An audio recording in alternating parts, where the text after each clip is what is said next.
Hello everyone, welcome back to tutor tips. आज है हमारा फ्री ट्यूशन का डे 23 जिसमें हम कवर करेंगे इकोनॉमिक पॉलिसी और न्यू इकोनॉमिक पॉलिसी या इकोनॉमिक रिफॉर्म्स। तो चलिए शुरू करते हैं।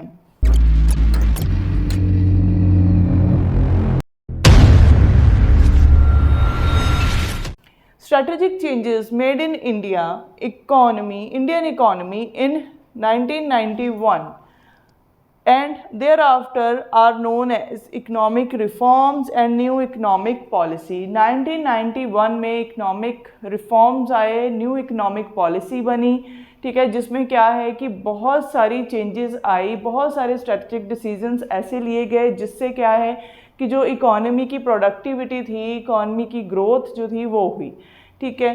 तो इसी से रिलेटेड क्या था कि इसका जो मेन ऑब्जेक्टिव था वो था कि उन्होंने एक इनिशिएटिव लिया गवर्नमेंट ने कि such changes in the structure of the economy के स्ट्रक्चर को चेंज किया, जिससे क्या था that productivity and efficiency may be improved and the high rate of economic growth may be achieved। Main motive क्या था इकोनॉमिक रिफॉर्म्स का कि प्रोडक्टिविटी इंक्रीज हो, एफिशिएंसी आए एंड देन जो बिजनेस यूनिट्स हैं उनके द्वारा जो अगर वो ग्रो करेंगे तो देन हमारी इकोनॉमी जो है वो भी ऑटोमेटिकली ग्रो करेगी एंड इकोनॉमी के जो ऑब्जेक्टिव्स हैं वो भी अचीव होंगे। सिंपल वर्ड्स में आपने कैसे लिखना है, economic policy cover a wide range of measures which government use to manage their economy। ऐसे measures यूज़ करती है गवर्नमेंट जिससे क्या है कि वो पूरी कंट्री को क्या है मैनेज करती है। जैसे गवर्नमेंट द्वारा बनाई गई मॉनेटरी पॉलिसी है, मॉनेटरी पॉलिसी में क्या आता है, मनी की सप्लाई आती है, ठीक है, एंड देन क्या है demand, then taxation, budgets and job creation. तो ये क्या है, ये भी गवर्नमेंट की पॉलिसी है जिसमें क्या है कि जो इकोनॉमी है, इकोनॉमी में जो भी कैश फ्लो है उसको मैनेज किया जाता है, जॉब्स को क्रिएट किया जाता है सो दैट अनएम्प्लॉयमेंट भी ख़त्म हो एंड हमारी जो कंट्री है वो ग्रो करे। आगे हैं live examples of economic policies, ठीक है। इकोनॉमिक पॉलिसी की मैंने लाइव एग्जांपल्स दी हैं यहाँ पे 2, ठीक है। तो चलिए शुरू करते हैं। जैसे फर्स्ट है India's goods and services tax, GST, ठीक है, आपको पता ही है इसके बारे में। तो इन 2017 India implemented a new tax system, इसको न्यू टैक्स सिस्टम भी बोलते हैं, GST। The GST replace several indirect taxes, जो भी इनडायरेक्ट टैक्सेस थे, ठीक है, उनको रिप्लेस करके क्या आया, GST, and unified the Indian market making it easier for the businesses to operate across state borders, ठीक है जी। जो भी वो क्या है जितने भी अपने व्यापार करते हैं, ठीक है, स्टेट बॉर्डर्स पे या suppose out of the state या विद इन द स्टेट, तो देन क्या है कि इस टैक्स सिस्टम से क्या है कि उनका जो बर्डन है वो बहुत कम हो गया है और ये ईजियर टैक्सेशन सिस्टम है, ठीक है, जो गवर्नमेंट है जो 2017 में इसको इम्प्लीमेंट करके इंडिया में लेके आई।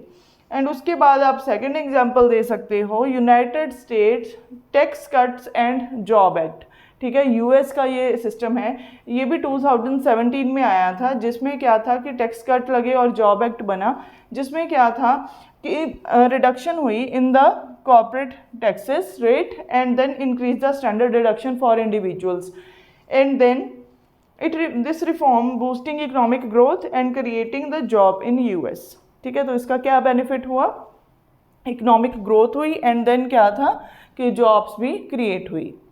तो ये आप 2 एग्जांपल्स जो हैं रिलेटेड टू इकोनॉमिक पॉलिसी आप लिख सकते हो। नेक्स्ट हम करेंगे एलिमेंट्स ऑफ इकोनॉमिक रिफॉर्म्स या फिर एलिमेंट्स ऑफ इकोनॉमिक पॉलिसी, ठीक है। तो देखते हैं, first is liberalisation, second is privatisation and third one is fiscal policy और monetary policy and foreign investment. इसको आप ग्लोबलाइजेशन का नाम भी दे सकते हो, ठीक है।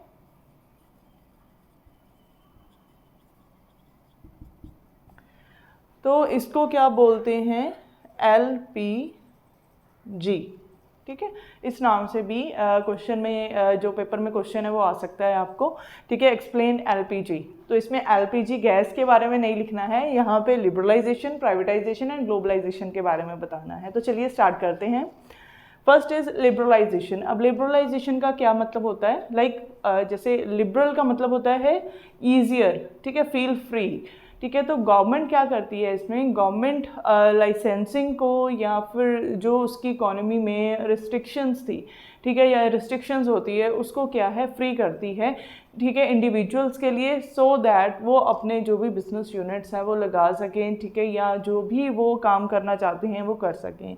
ये बेसिकली बिजनेस यूनिट्स के लिए ही है कि गवर्नमेंट क्या करती है, लाइसेंसिंग पॉलिसी जो पहले बहुत ज़्यादा स्ट्रिक्ट थी, ठीक है, उसमें रिफॉर्म्स लेके आई। उस रिफॉर्म्स के कारण क्या हुआ कि जो पॉलिसीज़ हैं वो लिबरलाइज हुई, ठीक है। टैक्सेशन जो थी, या फिर सपोज जब किसी ने कोई बिजनेस स्टार्ट करना होता था, ठीक है, पहले टाइम पे क्या होता था कि उनको लाइसेंस लेना पड़ता था और बहुत सारे रूल एंड रेगुलेशंस और बहुत सारी उनको मुश्किलें आती थी, ठीक है, रूल एंड रेगुलेशंस को फॉलो करना होता था।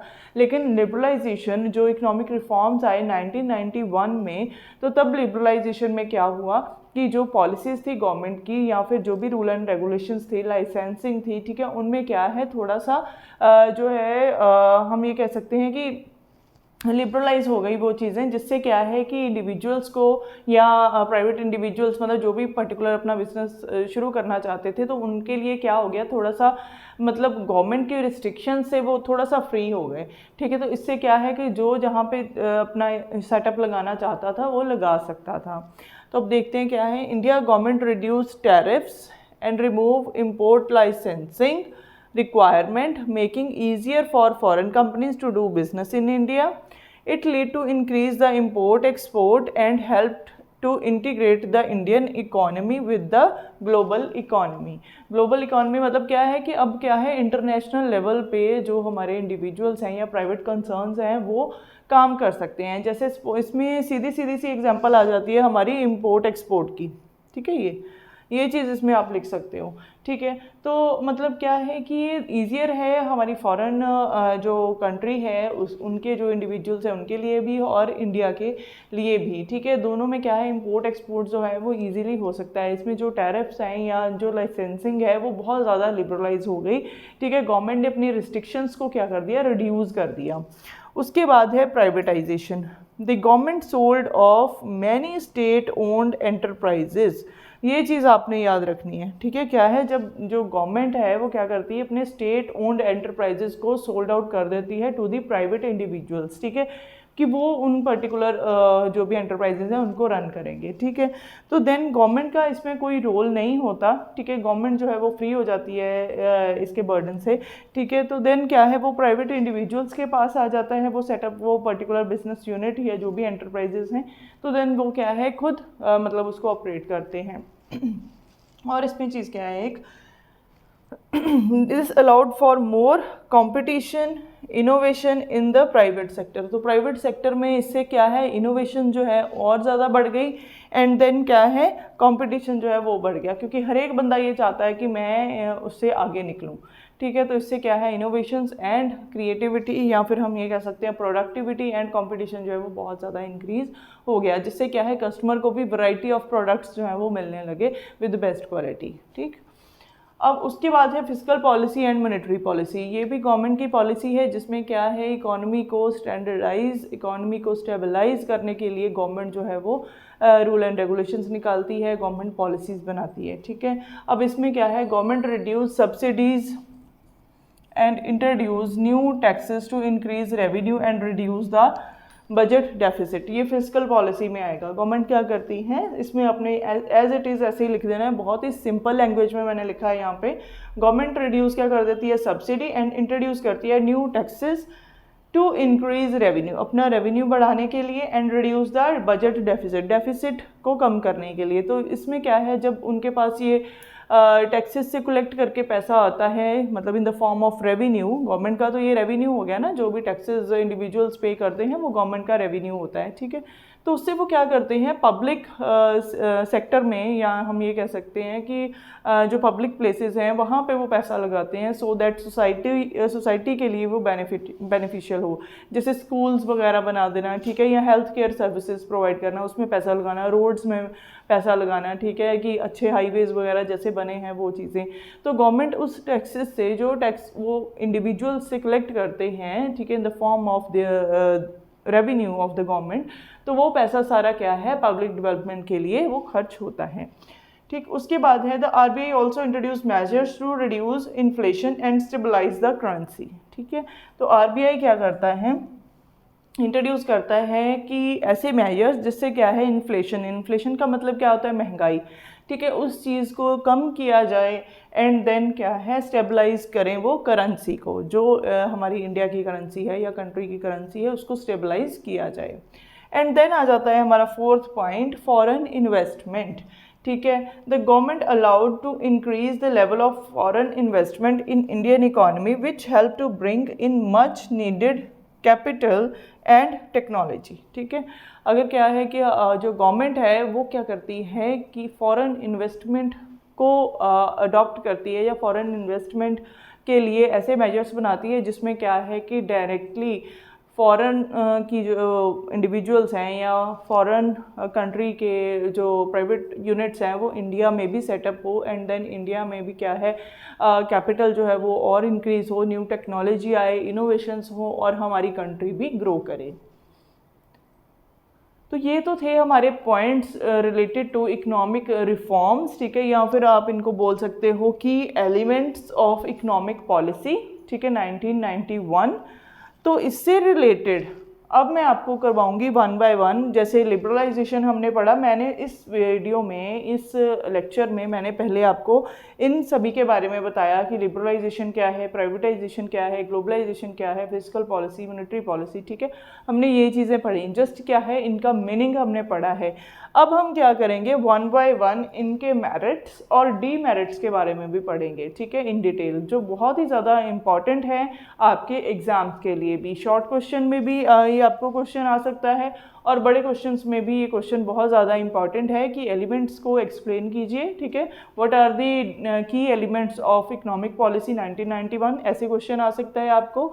या क्वेश्चन आ सकता है इकोनॉमिक रिफॉर्म्स। ठीक है, तो उसको एक्सप्लेन कीजिए विद लाइव एग्जाम्पल। तो जो मैंने स्टार्टिंग में करवाया था, ठीक है, वो चीज़ आपने एज इट इज़ लिखनी है, राइट। तो अब क्या है, लिबरलाइजेशन के बारे में पढ़ते हैं कि क्या है लिबरलाइजेशन। ठीक है, तो उसके हमने ये पढ़ लिए हैं, मीनिंग पढ़ लिया है, इंट्रोडक्टरी पार्ट पढ़ लिया है। अब हम इसके मेरिट्स और डीमेरिट्स को रीड करेंगे। Then as it is privatisation के बारे में पढ़ेंगे। फिर मैं आपको करवाऊंगी difference between monetary policy and physical policy, and then globalisation के बारे में पढ़ेंगे। तो चलिए इसको भी शुरू करते हैं। चलिए देखते हैं क्या क्या मेरिट्स हैं लिबरलाइजेशन के। फर्स्टली आपने क्या लिखना है, जब आपने मेरिट्स स्टार्ट करने हैं, देन क्या है, ये 2 लाइंस में आपने लिबरलाइजेशन के बेनिफिट्स ही बताने हैं। ठीक है, कैसे लिखना है, लिबरलाइजेशन इंक्रीज, ये मैंने एरो डाला है एज अ मतलब इंक्रीज। ठीक है, increase the foreign investment, reduces the monopoly of government sector. Government sector की मोनोपोली को हटा के देन क्या है, फॉरेन इन्वेस्टमेंट को इंक्रीज़ किया, या मतलब उसको बढ़ावा दिया। देन क्या है, trade liberalisation can benefit stronger economy. ठीक है, इकोनॉमीज़ क्या है, उनको स्ट्रॉन्ग बनाने के लिए लिबरलाइजेशन जो है वो लेके आए इंडिया में हमारी गवर्नमेंट। ठीक है, इन 1991। अगर ऐसे क्वेश्चन आ भी जाता है किस ईयर में लिबरलाइजेशन आई, तो ये आपने याद रखना है कि इकोनॉमिक रिफॉर्म्स के अंडर, ठीक है, 1991 में लिबरलाइजेशन, प्राइवेटाइजेशन एंड ग्लोबलाइजेशन आया। ठीक है, एलपीजी जिसको बोलते हैं, एलपीजी पॉलिसी। ठीक है, वो चीज़। तो अब देखिए ये कैसे आपने आगे एक्सप्लेन करना है। मे भी ऐसे आपने एक छोटा सा डायग्राम बना देना है जिसमें क्या है मेन क्या क्या लिबरलाइजेशन में होता है। ठीक है, उसके बारे में आपने बताना है। जैसे यहाँ पे मैंने लिखा liberalisation, free market. Free market में आता है कि moving the goods and services freely. ठीक है, उसका जैसे इंपोर्ट एक्सपोर्ट हो गया। ठीक है, वो चीज़ वो इजीली यहाँ पे हो सकती है। फ्री मार्केट यहाँ पे इसलिए लिखा है क्योंकि जो भी रिस्ट्रिक्शंस है बाय द गवर्नमेंट, ठीक है, वो रिमूव हो चुकी हैं अब। क्या है लिबरलाइजेशन से क्या है, कोई भी लाइसेंसिंग जो भी रिस्ट्रिक्शंस है, रूल एंड रेगुलेशंस है, उससे मार्केट फ्री है एंड इंडिविजुअल्स जो हैं वो इजीली अपना जो भी व्यापार है, जो भी अपना ट्रेड है वो कर सकते हैं। देन है removing restrictions of a person, ठीक है। मतलब पहले क्या होता था, लिबरलाइजेशन से पहले क्या था कि जब किसी ने अपना न्यू स्टार्टअप लगाना होता था तो गवर्नमेंट की लाइसेंसिंग लेनी पड़ती थी। अगर गवर्नमेंट परमिशन देती थी तभी वो अपना जो भी सेटअप है वो लगा सकते थे, जो भी अपना बिजनेस यूनिट है वो लगा सकते थे। लेकिन उसके बाद भी बहुत सारी रिस्ट्रिक्शंस ऐसी होती थी कि कई सारे प्रोडक्ट्स ऐसे होते थे कि जिनसे उनको क्या है अप्रूवल पहले गवर्नमेंट से लेनी पड़ती थी कि क्या हम इस पर्टिकुलर प्रोडक्ट को जो है वो बेच सकते हैं या नहीं, या बना सकते हैं या नहीं। तो इस तरह की बहुत सारी रिस्ट्रिक्शंस होती थी जो लिबरलाइजेशन में रिमूव हुई। उसके बाद है process of relaxing the rule and regulations. वही की रूल एंड रेगुलेशंस जो थे वो उससे हर एक इंडिविजुअल जो था, जो अपना पर्टिकुलर बिजनेस करना चाहता था, तो देन क्या है गवर्नमेंट ने क्या है उससे रिलैक्स कर दिया इंडिविजुअल्स को। And then easy flow of goods and services. तो इससे क्या हुआ, लिबरलाइजेशन में ईजीली प्रोडक्ट्स जो थे वो मूव होते थे होते थे भी एंड हो भी रहे हैं from one country to another country, from one state to another state, ठीक है जी। तो इसमें कोई भी रिस्ट्रिक्शन नहीं है, कोई भी ऐसे लॉ एंड ऑर्डर नहीं है कि जिसमें ये लिखा है कि भाई एक प्रोडक्ट जो है वो एक कंट्री से दूसरी कंट्री नहीं जा सकता या एक स्टेट से दूसरे स्टेट में नहीं जा सकता है, ठीक है। उसके अलग अलग आगे उन्होंने क्या है डायमेंशंस मैंने लिखी हुई हैं कि किस तरीके से जो पर्टिकुलर प्रोडक्ट है उसका क्या प्राइस होगा दूसरी स्टेट में और एक स्टेट में क्या होगा एज इट इज़। तो लेकिन ये नहीं है कि रिस्ट्रिक्टेड है कि वहाँ पे अगर एक पर्टिकुलर स्टेट में प्रोडक्ट सेल हो रहा है तो दूसरी स्टेट में नहीं हो सकता, ऐसे एज इट इज़ कोई भी रिस्ट्रिक्शन जो है वो नहीं है बाय द गवर्नमेंट। उसके बाद मेन पॉइंट्स हैं मेरिट्स के, जो आपने ऐसे डायग्राम बना के उसके बाद वन बाय वन एक्सप्लेन करने हैं, ठीक है। जैसे यहाँ पे मैंने लिखा है ट्रेड लिबरलाइजेशन, ठीक है। तो बेसिकली लिबरलाइजेशन किसके लिए है, ठीक है, ट्रेड करने के लिए, बिजनेस यूनिट्स के लिए, ठीक है। तो जिससे क्या है गवर्नमेंट ने अपनी रिस्ट्रिक्शंस को हटाया है। तो फर्स्ट पॉइंट है FDI and economic growth. Liberalisation से क्या हुआ, फॉरेन डायरेक्ट इन्वेस्टमेंट हुई एंड देन गवर्नमेंट की जो इकोनॉमिक पॉलिसी है, जो गवर्नमेंट ने इकोनॉमिक पॉलिसी बनाई है उसमें इकोनॉमिक सिस्टम जो है उसको स्ट्रॉन्ग किया, ठीक है। तो एफडीआई से क्या है कि एफडीआई का बेसिकली मतलब ही ये है कि जो फॉरेन के लोग हैं, ठीक है, उनको क्या है मतलब इनवाइट किया या उनको ये बोला गया कि भाई आप भी हमारी कंट्री में आके अपना जो भी सेटअप है वो लगा सकते हो विदाउट एनी रिस्ट्रिक्शन, ठीक है। तो डायरेक्टली क्या है इन्वेस्ट कर सकते हैं, डायरेक्टली अपने जो भी इंडस्ट्री है या कंपनी है उसको सेटअप कर सकते हैं। देन है second point incentive to improve education, ठीक है। लिबरलाइजेशन से क्या हुआ, एफडीआई आई, इकोनॉमिक ग्रोथ हुई, इससे क्या है कि देन जो लेवल है एजुकेशन का वो भी इंक्रीज़ हुआ, क्योंकि लिबरलाइजेशन के साथ साथ क्या है कि हमारी जो कंट्री है, कंट्री में क्या है एफडीआई आने से क्या है कि प्राइवेट इंडिविजुअल्स जो हैं, ठीक है, हर एक लेवल पे वो क्या है इकोनॉमी को डेवलप करने में हेल्पफुल हैं, ठीक है। जैसे एजुकेशन सिस्टम में भी बहुत सारी चेंजेस आई हैं, एजुकेशन सिस्टम भी आगे से बहुत ज़्यादा स्ट्रांग हुआ है, फॉरेन कल्चर को अडॉप्ट किया गया है, ठीक है। फॉरेन सिस्टम के अकॉर्डिंगली एजुकेशन जो है उसको भी रिफॉर्म किया गया है। जैसे आप देखते ही हो, अगर हम प्राइवेट सेक्टर स्कूल्स की बात करते हैं तो वो क्या है गवर्नमेंट सेक्टर स्कूल से काफ़ी अलग हैं, ठीक है। उनमें क्या है स्टडी का जो स्ट्रक्चर है वो डिफरेंट है एंड देन जो क्लासेस हैं या मतलब हम ये कह सकते हैं सेटअप है, इंफ्रास्ट्रक्चर है वो बहुत ज़्यादा डिफरेंट है एंड जो टेक्नोलॉजी है वो उसमें ज़्यादा यूज़ करी जाती हैं। जैसे प्रोजेक्टर्स के थ्रू बच्चों को पढ़ाया जाता है, ठीक है। उनको जो सेशंस हैं उनके वो लगाए जाते हैं जिसमें उनको उनकी पर्सनालिटी डेवलपमेंट के लिए भी जो प्रोग्राम्स हैं वो लगाए जाते हैं। प्लस जैसे अपनी जो हमारे स्कूल्स हैं, जैसे प्राइवेट सेक्टर स्कूल्स हैं, तो उनमें क्या है कि एसी रूम्स अवेलेबल हैं या हम ये कह सकते हैं कि कंप्यूटर्स तो अब नो डाउट हर एक जगह हैं, लेकिन क्या है छोटे बच्चों को ही इस तरीके से पढ़ाया जाता है, समझाया जाता है कि वो मतलब क्या है कि इजी वे से हर एक चीज़ को समझ सकें, ठीक है। मतलब बहुत ज़्यादा टेक्नोलॉजी जो है वो अडॉप्ट करी गई है सो दैट बच्चे जो है इजीली अंडरस्टैंड कर पाएँ कंसेप्ट्स को, ठीक है, समझ पाएँ। जैसे हम यूट्यूब पे भी देखते हैं कि किस तरीके से बच्चों को ऑडियो विजुअल उसके सिस्टम के थ्रू पढ़ाया जाता है, समझाया जाता है कंसेप्ट्स को, तो बच्चे ईजिली अंडरस्टैंड भी करते हैं, ठीक है।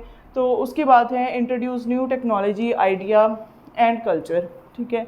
FDI आई, फ़ॉरेन के जो इन्वेस्टर्स थे या फ़ॉरेन के लोग थे उन्होंने इंडिया में आके अपने सेटअप्स लगाए, ठीक है, जिसमें क्या है फ़ॉरेन कल्चर को भी अडॉप्ट किया गया, ठीक है। अब जैसे हम अपनी क्लोथिंग की ही बात करते हैं तो पहले टाइम पे क्या था, सिंपल सलवार कमीज़ और साड़ीज़ होती थी, ठीक है, वुमेंस के लिए। लेकिन अब क्या है, फ़ॉरेन कल्चर को अडॉप्ट कर रहे हैं सारे, ठीक है। तो लेडीज़ या फिर जो लड़कियां हैं वो भी क्या है, वेस्टर्न ड्रेसेस को ज़्यादा प्रेफर कर रही हैं। तो इससे क्या है, हमारा जो कल्चर है वो भी चेंज हो रहा है, ठीक है। लिविंग स्टैंडर्ड जो है वो भी चेंज हो रहा है। हम फ़ॉरेन के प्रोडक्ट्स जो हैं या उनका जो लाइफस्टाइल है वैसे जीने की कोशिश करते हैं और जीते भी हैं। एंड देन क्या है, टेक्नोलॉजी आ रही है, न्यू टेक्निक्स आ रही हैं, ठीक है। अगर हम बात करते हैं इंडस्ट्रियल लेवल पे भी या कंपनी लेवल पे या बिज़नेस सेटअप पे भी, तो क्या है, न्यू टेक्नोलॉजीज़ आ रही हैं। न्यू टेक्नोलॉजीज़ के साथ क्या है, new methods of production adopt किए गए हैं, जिससे क्या है कि एक कॉम्पिटिटिव मार्केट में हर एक बिज़नेस यूनिट जो है वो ये कोशिश कर रहा है कि मैं उससे आगे निकलूँ, ठीक है। तो अपने कॉम्पिटिटर से आगे निकलने के लिए जितनी ज़्यादा टेक्नोलॉजी अच्छे तरीके से यूज़ करी जाए, जिससे क्या है प्रोडक्शन ज़्यादा हो and good quality product produce हो एट मिनिमम कॉस्ट, ठीक है। तो उसमें फोकस किया गया। देन है competition, innovation and low prices. Same वही बात कि कंपटीशन जो है वो बढ़ गया है। तो लिबरलाइजेशन से क्या है, क्योंकि हर एक बंदा जो है वो क्या है, बिजनेस कर सकता है। हर एक बंदे के ऊपर रिस्ट्रिक्शन नहीं है कि कोई भी पर्सन जो है वो अपना प्राइवेट सेटअप नहीं लगा सकता है, ठीक है। इससे क्या है, अगर क्या है कि वो क्रिएटिव है एंड इनोवेशन लेके आता है मार्केट में, तो देन ऑब्वियसली वो compete करता है मार्केट में, ठीक है। एंड देन क्या है, अगर लो प्राइस पे वो प्रोडक्ट जो है वो सेल करता है, देन क्या है, वो ग्रो करता है। उसके ग्रो करने से हमारी इकोनॉमी जो है वो भी ग्रो करती है, GDP इंक्रीज़ होती है, ठीक है। एंड देन आगे है डाइवर्स प्रोडक्ट्स एंड सर्विसेज, ठीक है। अब इसमें क्या आता है कि number of products and services जो हैं वो बढ़ गई हैं, ठीक है। कि जितनी ज़्यादा टेक्नोलॉजी यूज़ हो रही है, जितने भी मार्केट में न्यू बिज़नेस सेटअप्स जो हैं वो लगाए जा रहे हैं, या प्राइवेट इंडिविजुअल्स जो हैं वो क्या करते हैं, कंपटीशन से compete करने के लिए अच्छे से अच्छा प्रोडक्ट मार्केट में लेके आ रहे हैं, न्यू टेक्नोलॉजी अडॉप्ट कर रहे हैं, और number of product and services जो है वो अपने जो सोसाइटी के लोग हैं उनको प्रोवाइड कर रहे हैं। तो लिबरलाइजेशन के ये बहुत सारे बेनिफिट्स हैं इंडिविजुअल्स के लिए, सोसाइटी के लिए भी एंड इकोनॉमी के लिए भी, जिससे क्या है कि जो इकोनॉमी है, जो कंट्री है, उसकी ग्रोथ होती है। तो ये था हमारा आज का लेक्चर, जिसमें हमने कवर करा इकोनॉमिक रिफॉर्म्स, ठीक है, इकोनॉमिक पॉलिसी क्या होती है, LPG एंड लिबरलाइजेशन के मेरिट्स। आई होप आपको ये सारे कंसेप्ट समझ आ गए होंगे एंड आपने अच्छे से इनको प्रिपेयर करना है for exams also. And then मैं जब ये हमारा टॉपिक ख़त्म हो जाएगा उसके बाद आपको बताऊंगी किस तरीके से आपने क्वेश्चन को अटेम्प्ट करना है एंड कौन कौन से इंपॉर्टेंट क्वेश्चंस हैं इस पर्टिकुलर कंसेप्ट्स को लेके, ठीक है। तो अगर आपको ये वीडियो अच्छी लगी तो प्लीज़ इसे लाइक ज़रूर कीजिए, शेयर कीजिए, चैनल को सब्सक्राइब कीजिए, बेल आइकन को प्रेस कीजिए सो दैट आगे आने वाली वीडियोस की नोटिफिकेशन आप तक पहुंच सके।